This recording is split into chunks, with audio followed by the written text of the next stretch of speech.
Pergaulan adalah interaksi atau hubungan sosial antara individu dengan orang lain dalam kehidupan sehari-hari.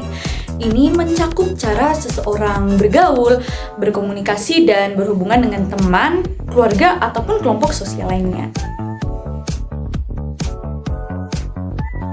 Yang pertama, saling menghargai. Remaja saling menghormati perbedaan, baik dalam hal pendapat, latar belakang, ataupun kepercayaan yang dianutnya masing-masing. Yang kedua, yaitu mendukung satu sama lain. Nah, teman saling memberikan dukungan emosional untuk membantu mengatasi masalah dan memberikan semangat kepada sesama. Yang ketiga, yaitu menghindari hal-hal yang berbau negatif. Tidak terjebak dalam perilaku buruk seperti bullying, penggunaan narkoba, ataupun memiliki tindakan kekerasan. Yang keempat, memiliki komunikasi yang baik. Remaja dapat berbicara terbuka dan jujur satu sama lain tanpa rasa takut dihakimi. Yang kelima, menjaga batasan. Menjaga ruang pribadi dan tidak menekan teman untuk melakukan sesuatu yang tidak nyaman atau tidak benar. Jika pribadi atau individu sudah merasa tidak nyaman, sebaiknya kita berhenti untuk melakukan hal tersebut. Pertama, pengembangan sosial. Remaja belajar keterampilan sosial yang penting, seperti berkomunikasi dengan baik, bekerja sama, dan memecahkan suatu masalah dalam hubungan antar teman. Yang kedua, dukungan emosional. Dengan kita memiliki teman-teman yang mendukung, membantu remaja merasa lebih dihargai, ya. Ini juga dapat mengurangi stres dan ini juga dapat meningkatkan kesehatan mental. Nah, yang ketiga yaitu meningkatkan kepercayaan diri. Nah, dalam pergaulan sehat, itu remaja merasa lebih percaya diri karena diterima dan dihargai oleh teman-temannya. Yang keempat, pencegahan perilaku negatif. Nah, pergaulan yang sehat ini menghindarkan remaja dari pengaruh buruk seperti penyalahgunaan narkoba, alkohol, ataupun pergaulan bebas. Nah, yang kelima adalah pembelajaran dari nilai-nilai positif. Remaja dapat belajar nilai-nilai positif seperti tanggung jawab, kejujuran, dan saling menghormati yang bermanfaat dalam kehidupan mereka. Yang keenam, yaitu meningkatkan kesehatan mental. Dengan adanya hubungan yang sehat, remaja itu lebih mampu mengatasi tekanan hidup dan perasaan cemas ataupun depresi. Nah, jadi menurut saya, kita itu tidak perlu bergabung dalam hubungan sosial yang menurut kita atau kita merasa jika hubungan sosial itu toksik.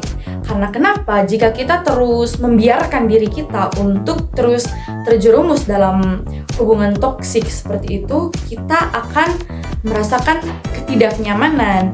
Dan ketika kita sudah terbiasa, itu kita tidak bisa menyadari apa yang harus dilakukan untuk lebih baik lagi. Maka dari itu kita harus meninggalkan hal-hal yang jahat. Nah, berikutnya saya akan menjelaskan tentang pergaulan yang tidak sehat. Pergaulan tidak sehat remaja adalah interaksi sosial yang mengarah pada perilaku negatif seperti penggunaan narkoba, bullying, tekanan kelompok, atau pergaulan bebas. Hal ini dapat merugikan perkembangan fisik, mental, dan emosional remaja. Berdasarkan data Badan Kependudukan dan Keluarga Berencana Nasional atau BKKBN tahun 2024, 60% remaja usia 16-17 tahun itu belum pernah melakukan hubungan seksual. Nah, berdasarkan data pergaulan sehat remaja di Indonesia, itu berdasarkan kelompok usianya, 20% remaja usia berumur 19-20 tahun itu pernah melakukan hubungan seksual. Sedangkan 20% remaja usia 14-15 tahun itu juga pernah melakukan hubungan seksual. Yang pertama, pengaruh dari teman sebaya. Tekanan dari teman sebaya untuk melakukan hal-hal negatif seperti merokok, menggunakan narkoba, atau terlibat dalam perilaku buruk lainnya. Yang kedua, lingkungan keluarga. Nah, keluarga ini kan adalah hal yang utama ya dalam pergaulan diri kita, karakter diri kita. Keluarga yang tidak harmonis atau kurang memberikan perhatian dan pengawasan dapat mendorong remaja mencari pelarian dalam pergaulan yang salah. Yang ketiga, kurangnya pendidikan dan pemahaman. Remaja yang kurang mendapatkan informasi tentang bahaya perilaku negatif mungkin tidak menyadari konsekuensi dari pergaulan yang tidak sehat. Yang keempat, rendahnya harga diri. Remaja dengan rasa percaya diri yang rendah cenderung mencari penerimaan atau perhatian melalui cara-cara yang tidak sehat, seperti bergabung dengan kelompok-kelompok yang berperilaku negatif. Yang kelima, masalah emosional. Perasaan kesepian, depresi, atau kecemasan bisa membuat remaja terjerumus dalam pergaulan yang tidak sehat. Yang pertama, pendidikan dan penyuluhan. Memberikan informasi yang cukup tentang bahaya pergaulan tidak sehat seperti narkoba, alkohol, kekerasan, dan pergaulan bebas agar remaja memahami resiko yang ada. Yang kedua, adanya peningkatan komunikasi. Orang tua dan pendidik itu perlu membuka saluran komunikasi yang baik dengan remaja, mendengarkan masalah mereka, dan memberikan nasihat yang bijaksana, dan itu akan membantu para remaja merasa dihargai dan lebih cenderung untuk berbicara tentang permasalahan yang mereka hadapi. Yang ketiga, pengawasan dan keterlibatan orang tua. Orang tua harus lebih aktif terlibat dalam kehidupan sosial remaja, memantau pergaulan mereka, dan mengetahui siapa teman-temannya. Hal ini dapat mengurangi kemungkinan remaja terjerumus dalam pergaulan yang negatif. Yang keempat, memberikan teladan yang baik.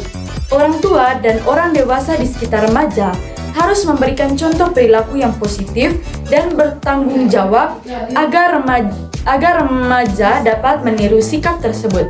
Yang kelima, mendorong kegiatan positif.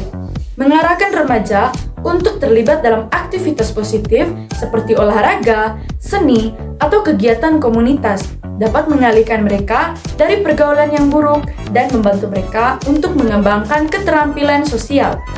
Yang keenam, meningkatkan rasa percaya diri. Dengan membantu remaja untuk merasa percaya diri dengan mengenali bakat, minat, dan potensi mereka. Remaja yang percaya diri cenderung lebih mampu menghindari pengaruh buruk dari teman sebaya. Yang ketujuh, yaitu membangun jaringan dukungan. Mendorong remaja untuk memiliki teman-teman yang positif dan memiliki teman-teman yang memiliki pikiran yang sehat dan positif, dan menghindari orang-orang yang suka toksik, yang menurut kita tidak nyaman jika berada di dekatnya, menghindari teman-teman yang suka memaksa, pokoknya seperti memaksa untuk terjerumus dalam hal-hal negatif. Oke.